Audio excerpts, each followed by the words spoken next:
सातों ठाकुर जो वृंदावन में प्रकट हुए, उनको किन्होंने प्रकट किया, उनके नाम भी इस पद में हैं। वृंदावन के बिहारी जी, राधा रमण, राधा वल्लभ, जयपुर के गोविंद देव जी, गोपीनाथ जी, करौली के मदन मोहन जी और पन्ना के जुगल किशोर, ये 7 ठाकुर हैं वृंदावन के।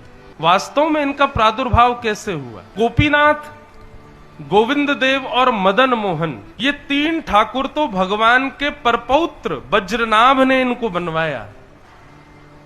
कथा ऐसी आती है, भगवान जब अपनी लीला प्रस्थान करके चले गए तो अष्टपटरानियों को तो ठाकुर जी अपने संगी ले गए, परंतु 16,100 भगवान की जो राजकुमारियां थीं, पत्नियां थीं, उनको भगवान पृथ्वी पर ही छोड़ गए।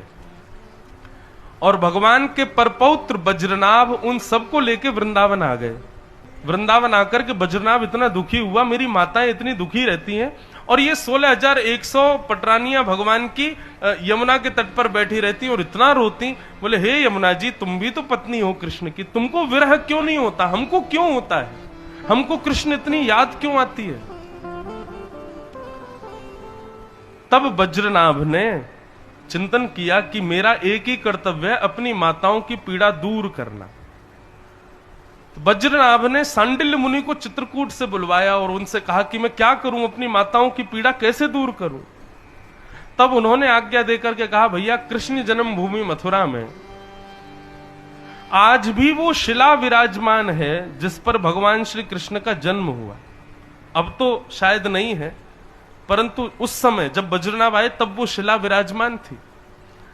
तो कंस के कारागृह में वज्रनाभ गए। मथुरा में कोई भी नहीं था, खंडर पड़ा था कंस का पूरा कारागृह। और जैसे ही वज्रनाभ ने उस कारागृह में प्रवेश किया जहां भगवान जन्म लिए थे, तो पूरा तो खंडर था, लेकिन वो कारागृह में से अब भी चंदन की सुगंधी आ रही थी, एक अद्भुत तेज दिखाई दे रहा था, क्योंकि ठाकुर जी वहां प्रकट हुए थे।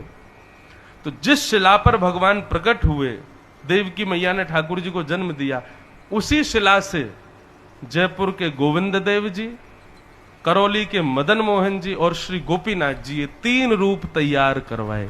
मदन मोहन जी को जैसे ही उनका रूप बनाकर के माताओं के सामने प्रस्तुत किया, बोले, मैया देखो ये कौन है? मदन मोहन जी का रूप देख के सब माताएं, 16,100 माताएं बोले कि अरे वज्रनाभ, इनके चरण तो तुम्हारे दादाजी जैसे हैं बिल्कुल। गोपीनाथ जी बनाए, बोले इनके तो हाथ बिल्कुल तुम्हारे दादाजी जैसे हैं।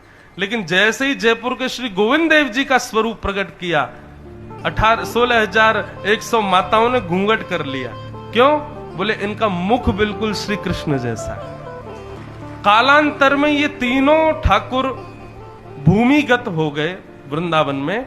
फिर रूप गोस्वामी, सनातन पाद और मधु पंडित ये पधारे और इन्होंने तीनों को प्रकट किया। और उसी श्रृंखला में स्वामी श्री हरिदास जी ने बिहारी जी को प्रकट किया, गोपाल भट्ट गोस्वामी ने श्री राधारमण देव जी को प्रकट किया, श्री हरिराम व्यास जी ने युगल किशोर जी को प्रकट किया और श्री हित हरिवंश महाप्रभु ने श्री राधा वल्लभ लाल जी को प्रकट किया।